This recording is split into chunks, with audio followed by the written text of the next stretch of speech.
ក៏គង់ថិតក្នុងចិត្តខ្ញុំជាឋានសួគ៌សុខភិរមសែមសានសុខហមដែលខ្ញុំស្នេហាទេសភាពទាំងឡាយសពសាយគុណទីគឺជាគ្រឿងអលង្ការមករចនាសម្រុះកោះកងស្រមៃហដ្ឋិតនេឋានកែណោនារីភូមិឋានបោះតុបតែងលំអដោយកងោពេលពុនទងលើក្បាលទូក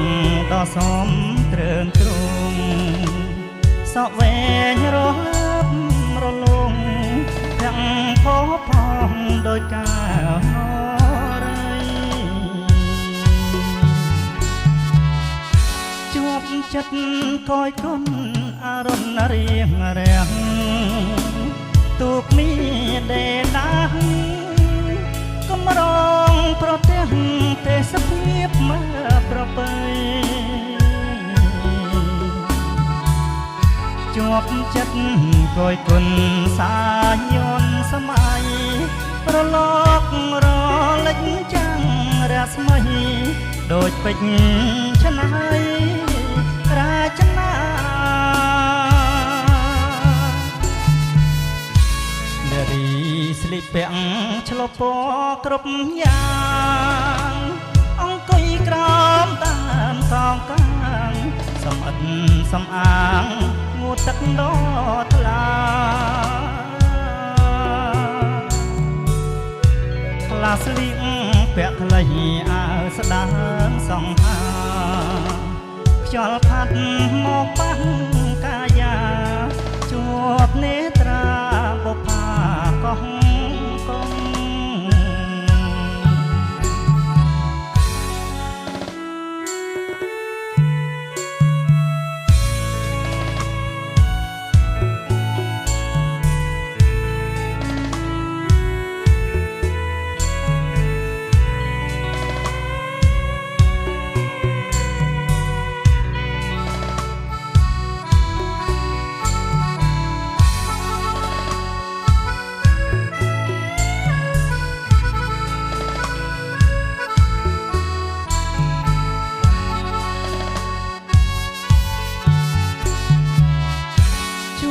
ចិត្តកយគុណអរុណរៀងរាំងទូកមានដេដាកំរងប្រទេសទេសភាពមើប្រពៃ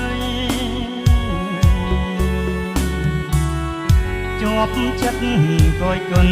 សាយន្តសម័យរលករលិចចាំងរាស្មីដូចពេជ្រឆ្នៃរាជនា